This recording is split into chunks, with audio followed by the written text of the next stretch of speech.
Hello, I'm Adrian. I'm one of the principal consultants and directors at Pulse Security. We do mostly pen testing, a little bit of digital forensics and incident response.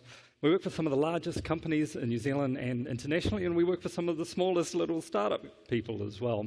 So think, financial services, banks, telcos, so many SaaS companies, industrial automation, automotive, airline, and the aircraft industry, just to name some of the more interesting ones. So I've been doing this pen testing gig for 15 years now, which is maybe too long. But in the last few years, I've mostly been managing Pulse Security as a company, doing some consulting, a little bit of pen testing. And in that time, I've come up with some opinions, some thoughts, some reckons, if you will. And you, my semi-captive audience, get to hear them.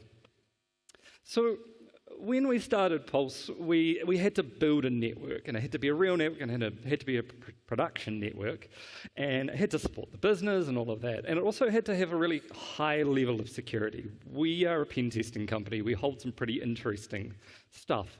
So this talk came about because there's a bunch of kind of security concepts and ideas and mitigations that we've been working with clients on for a long time. And this was our opportunity to put them into practice. So there's nothing worse than a pen tester telling you to, just do a thing. So like, just segment your giant network, or just decommission that mainframe that you've probably had since the 80s sitting in a data center somewhere, or just, enable enterprise authentication on your guest Wi-Fi. There's a very load-bearing justs in there. So when we have to implement that ourselves on our network, we gain a bit of perspective, and it helps us be better pen testers. So this talk is a sample of 3 high-level concepts that informed how we built our production network. So it looks kind of like that. Ignore the croc wearing the pink Crocs. That is not part of the network. So the network's pretty standard in a lot of ways. We have all the things like high availability and tiered backups. We've got identity, we've got internal TLS, da-da-da-da-da. And it's running on 2 Proxmox servers. Like we literally just went and spent 15 grand, bought 2 servers, got them co-load, and did this all ourselves from there. So this thing is set up to run a bunch of workloads. So we've got about 16 workloads. And when I say workload, I mean file sharing, reporting app, our internal team chat. Each one of those is a workload. It does a thing, it solves a problem. Some of them are internal only, so effectively, you've got to be on our VPN. We don't allow it internet access, that kind of thing. Some of them are external facing, so internet facing. Some of them are ephemeral. And ephemeral is my favorite because we work with a whole bunch of different clients and we'll do an engagement. So we want to spin up a server or a workload or whatever it is and use it for that engagement. And then we want to delete it. Because if it isn't there, it can't get hacked, right? So that idea of ephemeral infrastructure for high secure stuff is really helps me sleep at night. So users connect in from the internet, from anywhere. We don't have the idea of a physical internal network. We kind of never set it up that way. And this was pre-COVID, by the way. We were doing this before it was cool. But can work from anywhere. It's all, in our case, it's all largely open source. It's all virtual all the time. We got virtual networks, we got virtual firewalls, virtual switches, virtual machines, software defined, lots of flexibility, lots of visibility. So the first major concept that I want to talk about is this idea that security controls, they come in a couple flavors. So security control, it's like a protection or a measure or a countermeasure that does a thing to protect a workload or a function or whatever. So it's just kind of this broad catch-all term. It could be, we're enforcing authentication there, and that's our security control. Or we've got a firewall there, and that provides security control. So that's kind of what I mean by that. And they come in a bunch of flavors. And they can be concrete, or they can be not concrete. So by that, let's just say fuzzy. Fuzzy is a good word. You can have security controls that are concrete, or they can be fuzzy. Concrete ones are, they're mature and they're predictable and they're easy to understand, easy to test, hard to get wrong. So stable, right? Fuzzy ones are kind of new technology, unpredictable, hard to test, that kind of thing. But to give specific examples, Let's compare packet filtering. So basic firewalling. So let's say we're going to allow a thing on this IP address to connect to port 443 on this because it needs to talk to an API. And you set up that firewall rule, and it's pretty solid. Like, you can look at it, you can understand it, you can test it, and I don't look at that as a pen tester. I don't look at that and go, I think I can bypass that. I look at it and go, damn it, I'm going to have to try and bypass that. It is going to be, a different matter. On the other side, there's machine learning, AI, LLMs, these things that will, give you a statistically likely result that's useful up until until you give it adversarial input or something like that. Security awareness training, heuristic or behavioral malware detection, which is basically every EDR in existence, relies quite heavily on that. Where, these are useful things to do. They're good controls. They're just a bit fuzzy. They're a bit hard to predict. So, why does this matter? Well, you can't implement every possible security control. So if you're building a thing, you've got limited resource, limited time, limited people, limited money. So you've got to pick and choose. And I think understanding, is this, when you're looking at the security controls that you're going to implement, we obviously look at how much it's going to cost us, their licensing, do we have the skills to put it in place, do we understand it, that kind of thing. And I think also rating on fuzzy or concrete can be really, really useful. So a few years back, we were doing a red team for an organization that had locations all through the country. And one of my colleagues he was kind of doing the external part of it. So he had done a phishing campaign and he'd phished a couple creds. So we had usernames and passwords for a Windows domain, and we were digging around their external network. And that was pretty solid. And we had these creds, but we didn't have anywhere to use them. So we cooked up this plan, right? So we cooked up this plan, and I was going to go sneak into one of their offices and have a poke around and see what I could see. So I go home, and I dress up real nice, real business-like. I look pretty slick, to be honest. And I go into one of the locations, and I'm looking around, and the staff are kind of distracted over there, so I kind of sneak my way out the back, and I'm looking around, and I find a break room. So I go into the break room, and there's a computer in the corner, and it's got a Windows login. So I'm like, excellent, no one's here. I'm going to sit down there, and I've got our remote access Trojan in my pocket on a flash drive. So I'm chatting to my colleague on the phone, and he's giving me the password, logging in, getting the malware running. And then break time happens. So people start coming in, right? And they're making cups of tea, and they're talking about their weekend, and I'm sitting in the corner installing malware on this computer, and I'm talking to my colleague. I'm like, dude, it's break time. I gotta go. And he's like, yeah, all right. I think I've got to connect back. I think I can take it from here. So, and I'm just sweat starting to trickle down my face because I'm contractually allowed to be there. The bosses know, but the staff don't, and the police certainly don't, and I don't want to get arrested today. So I pack my stuff up, and I don't get off the phone, because if you're on a phone call, people are least likely to stop you, and I just walked right out, and no one asked me a question. Oh, fantastic. So there's a couple kind of fuzzy controls that I was able to take advantage there. So the first one is just password-only auth, right? We could phish passwords, we can guess passwords, password spraying is a thing, passwords that are leaked and breaches is a thing. Passwords are just this whole fuzzy thing in general. Fuzzy physical security as well. So there weren't kind of, key entry doors or anything like that. I was able just to literally walk back there. They were relying on their staff to kind of call someone out that probably shouldn't have been there. Fuzzy anti-malware as well. So running a untrusted binary off a flash drive is probably not a thing that you should have been able to do.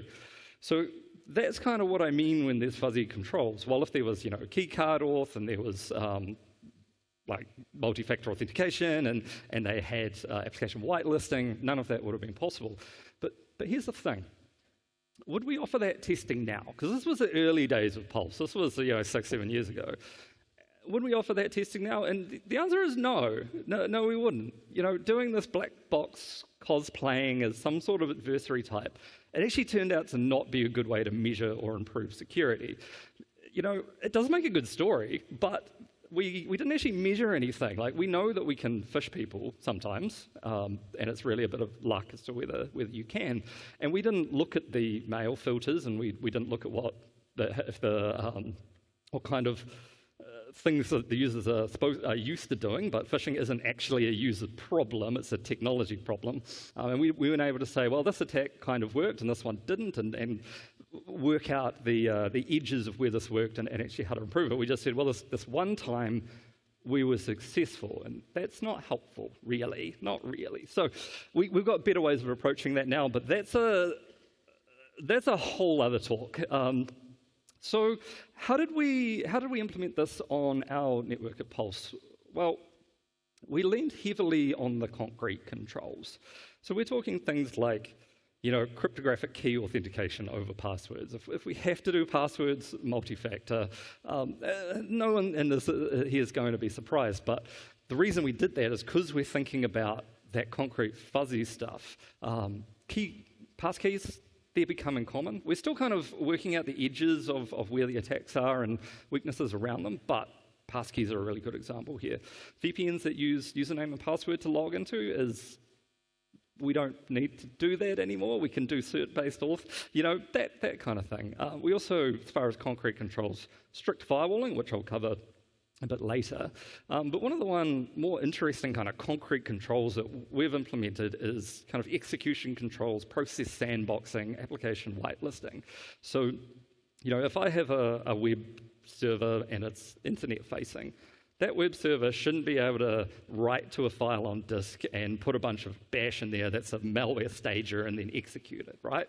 And we have put it in a nice little sandbox and that looks at it and makes sure it's only doing what it's doing for the high priority stuff. The other thing we do is we ruthlessly delete data and infrastructure. Oh no.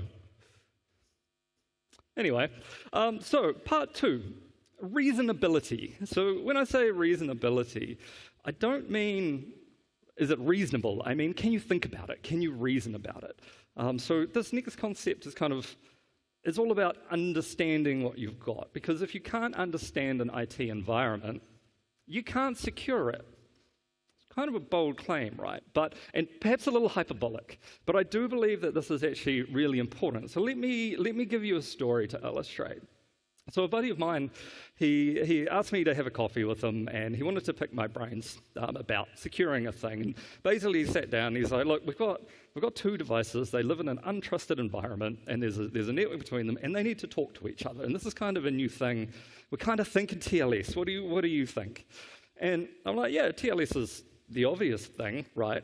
But when you're talking cryptography to protect that channel of communications, you no longer kind of have that channel of communications. What's in it is no longer a problem. It's where are your keys and how are you protecting those? We're like, where are the keys? It's like, I don't really know. I guess we could put them on the devices.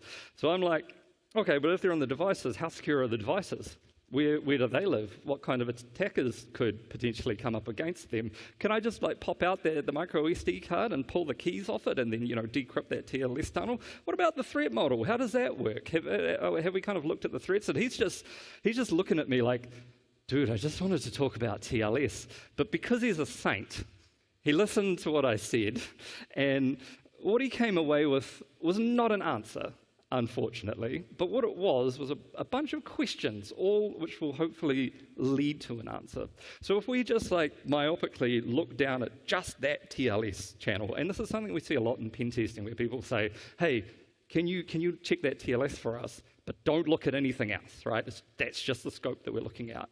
We won't understand the broader picture, and we can't actually reason about it and come up with a good understanding of what the security controls should look like and which ones we should be testing and which ones need to be robust, and maybe where we're going to put those damn TLS keys.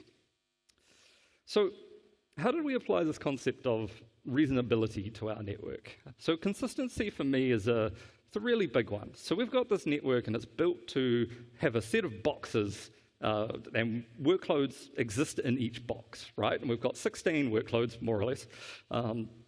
And the workloads change, but the boxes don't. So we've got the same operating system, the same virtualization, the same network config, firewalling, logging, same management channel, da-da-da-da-da. All the network admins are probably like, yeah, of course we keep things consistent. Of course you do. And you do, and I believe you. Until you don't, right? Until you don't, because the new hot technology comes out, that new hot thing, and it has all these new features, and it's fantastic, and half the internet's talking about it, and your colleagues are asking you about it, and the users are like, why don't we have the thing? Why don't we have the thing? And then you've got to decide, do we implement this either across, so maybe it's a new authentication layer, across the entire network so it's still consistent, right? And we can still easily think about it. And when we're talking about the security of our network, we can say, authentication works like this, and then we're done. Or do we need to go, well, authentication works like this, except over there. And that's probably okay. That's fine. We can manage that. But then another year rolls along, and then the next hot thing happens, and suddenly you've got all these other exceptions, and things get harder and harder to reason about because it's getting more inconsistent. And there's always going to be that tension between simplicity, consistency, and reasonability, and function and features and new things, right? And I can't resolve that tension for you. Everyone's got to make their own call, but I think there's a lot of power in consistency. The next one's observability. So everything that we have in this network is all open source, it's all self-hosted, we're kind of weirdo Linux propeller head type folks. So nothing's stopping us getting under the hood and working out how something works. So, I can, when it's in its box, the workload, I can enable additional logs, I can monitor network traffic, I can log the DNS queries, I can see every single file that's being accessed if I want, I can read the damn source code of the application that's running, which I have done before because something wasn't working and it was annoying me, so I read anyway. So we can put a workload in a very restricted box and then watch it and see how it breaks. And then we unrestrict the box a little bit. Or we go, oh no, this workload needs to talk to half the internet, and that's not a risk we are willing to allow for at this stage, so maybe we will ditch that application and use something else. So here's the thing. Whatever's in that box, that workload that's in that box, as much as hackers can't get in, it's important to us that that workload can't get out. Because in case that gets backdoored and starts attacking other stuff, it has to stay in the damn box, right? So that's what all of this infrastructure is about, is having a nice box. So part 3, attack surface management. So an attack surface is system services functionality that an attacker can interact with. So think API endpoints, or think, SSH servers, or things like that. So anything that an attacker might interact with becomes part of the attack surface. Depending on where, like if you're on the internet, you'll see an attack surface for an organization that's very different to the attack surface you'll see if they're on their internal internet. And the thing that any pen tester will tell you is that the bigger the scope of the pen test, the more vulnerabilities we're going to find, and the more likely that a chunk of them are going to be meaningful vulnerabilities, so like high severity stuff. And that's always been true for as long as I've been doing this. So the more the attack surface, the more likely you are to find bugs and the more vulnerabilities. So minimizing your attack surface can be a really powerful thing you can do to reduce the chances of exploitable vulnerabilities in your network. So if you can't interact with something, you can't hack it. And that is an idea that I really, really like. So some time ago, we had a client who they needed some fairly urgent pen testing, and they had some pretty tight timelines to work to. And they said, hey, we need someone to come and pen test a ship. I'm like, ship, eh? Sounds interesting. They're like, yeah, here's the rub. This ship is still under construction, and it's currently in the world's largest shipyard in South Korea. And we need someone over here who can do some pen testing on this ship. So I put my hand up for that, and there's me in like 34 degrees heat in this crazy huge industrial yard, and they're picking up building-sized chunks of ship and just craning them across the yard, and I'm standing there going, I shouldn't be here. I work in offices. And So I get onto the ship, and there's welding happening and grinding over there, and there's a goddamn data center in the middle of the ship that was all up and running. So the ship had three kind of major network segments. It had the guest internet, internet only, guest Wi-Fi, that kind of thing. So, I finished my shift, and I'm going to watch Netflix or whatever. It's got the corporate network, so it's also a floating office. And then I had the ship management network. So this is, think radar control, engine management, the really important stuff. The like, if I take this over, maybe I can drive the ship into like the edge of an island or something. So my goal was to hack my way from guest network to ship management. So get myself on the guest network, do some discovery and some poking around and whatnot. There was a couple like other devices, like an Android device or whatever. Didn't really care about that. Could actually talk to the internet, but there's nothing else. Which is, it's good so far. So from there, I had this trick where if I run a trace route out to the internet, and that gives me the IP address of every router that my packets are jumping through. And then I do more discovery and more port scanning around those IP addresses that jump out. So I'll see an IP address that's in a different subnet, but it's still on the ship, right? It's still in scope. And I'll just say, it's probably in a /24, and I'll just scan around that and see what falls out.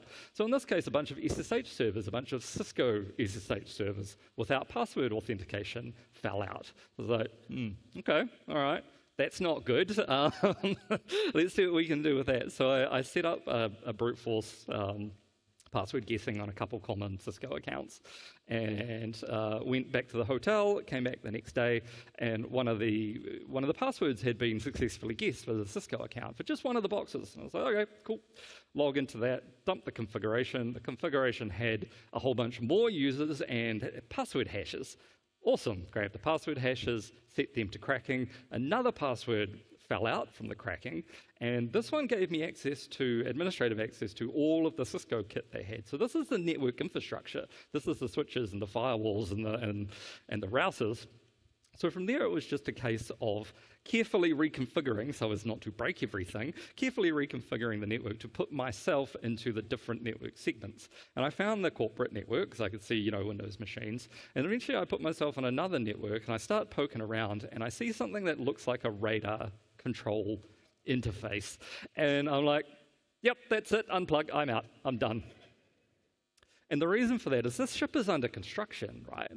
And I don't know if someone's working on that radar. I don't know if it's going to start spinning if I port scan that thing. And that is not something I can have. So I proved access, and I was done. So there was a few weaknesses there. Password-only authentication for your network infrastructure is probably not a good thing. But really, I shouldn't have been able to access that at all. So the attack surface that I had from the guest network was much greater than it should have been. It should have been basically nothing, but it turned out to be, management for the core networking stuff. So that was a pretty wild job, and I made it out alive. So that's cool. So how did we implement this attack surface management thing on our network? Well, I'm talking about firewalling again. So actually good firewalling, TM. What does that mean? So when we do firewalling, we're often really focused on preventing the attackers getting in, right? So we're only going to allow just enough of the correct traffic. So if it's a web server, we're going to allow port 80 and port 443 from like a trusted IP range or whatever. Fine, that's great. We're all pretty good at that. What we're not so good at is egress filtering, or filtering that outbound stuff. So remember how I said we want to put the workload in a box, and we want to make sure it doesn't get out. So one of the key threats that when we're building this network that we really want to mitigate is supply chain attacks, so kind of backdoored updates or that kind of a thing. So, we're running 16 workloads, and we're installing patches and whatnot all the time. So if we pull a new version from GitHub, for example, maybe someone has, compromised the repository at one of the developers and injected some malware into it, and we install it, within our network, and then at midnight the malware triggers and it starts grabbing all of our private data and it ships it up to the internet, and then the attacker comes to us and says, hey, I've got all your stuff, you need to give me a bunch of Bitcoin, and then we say no, and then it ends up on the darknet, and we can't have that, right? So one of the things that helps me sleep at night is that there is very little internet access from any of the workloads. So to do that, you got to have, things still have to operate, right? So you got to have an internal NTP server, you got to have non-recursive DNS so that an attacker couldn't tunnel their C2 traffic out via the DNS protocol, but you still need DNS, right? And you also need a filtering HTTP proxy. So something that, if we're using, if we're running, pulling down Debian updates, that all happens over HTTP. So we just need to whitelist the domains that we're going to allow via that filter. So the workloads can only, talk to the domains that we trust. That's all fine and good. That was fantastic. We were really happy with that. And then my colleague Michael. Now you see, Michael, he was going to write an article about using Squid to do this kind of filtering, and he did some research around it. And he's like, "Oh, I think I've found a corner case. If you whitelist the domain and that domain is part of a CDN, then you're actually able to access any domain that's registered to that CDN. So we whitelist one, and an attacker could potentially access any domain on that CDN, and an attacker could add their own domain to the CDN and have it point to their C2 network or malware management stuff or whatever." And he's like, "Oh, that's not a great corner case." And he did some more digging. He's like, "Oh, that's not a corner case. That's most of the time. Most of the things that you want to whitelist or allow list in your filtering are now on CDNs because a lot of the Debian mirrors come from a CDN. The security updates certainly come from a CDN. Ask me how I know. So that we had to make some pretty quick changes to how we're doing this. Michael actually wrote an article on our website. It's called "HTTP Really Isn't That Simple." It's a good read if you want to check it out, pulsesecurity.co.nz. So that egress filtering is a really, really strong control. The other thing about egress filtering is that I've been, hacking stuff for a while, and occasionally you're like, "Yep, cool, I've got remote code execution on this application, and I'm going to get a connect back shell," and you don't get a connect back. Nothing happens. There's a firewall who's blocking that egress filtering, and that has screwed me. So then you try a bind shell, but there's no ports to bind to, and it's a whole thing. So definitely a super valuable control that we're not seeing happening too much when we're actually looking at how our clients are doing things. So So actually good firewalling. The next one is walling off application functionality. So how applications work is they have an attack surface that's kind of like this, right? And there's potentially hundreds of API endpoints. And in theory, they're all require strong authentication, and they've all got access controls, and they only do what they're supposed to do, and it's okay that they're exposed to kind of untrusted networks and attackers. But I've been hacking web apps for a long time, and those kind of, that API doesn't have authentication because it just got missed. There's hundreds of them. Someone just missed that one. It's such a common vulnerability. So we're like, we don't feel so comfy with that. And Michael again, who's fantastic, he's like, well, let's put a reverse proxy in the way. So basically, we have our users here on the VPN. We have a reverse proxy here in the middle, and then we have all of our application attack surface over here. So in order to talk to any application, you go through this proxy. There's no other way to talk to it, and that proxy requires strong authentication. So VPN, then they don't get to attack all of those applications, which for me is a big security win, just reducing that attack surface. They would need to, steal authentication, which is a whole thing, or they need to compromise one of the browsers that's already logged in and take session tokens and that kind of thing. But we've actually implemented this kind of idea of workload sitting in boxes and segmentation on our endpoints as well, but that's a different talk. So effectively, we're saying, the parts of our network are going to have lower trust, or one might say zero trust, maybe. So we've talked through, when evaluating controls, you've got that concrete and fuzzy idea, and if you can lean towards concrete, it takes a bit more effort, but it's worth doing. Reasonability, understanding and being able to reason about your systems takes a bunch of effort, but it really matters and it really helps, particularly when you really need to get things right. Attack surface management, if you can't talk to it, you can't hack it.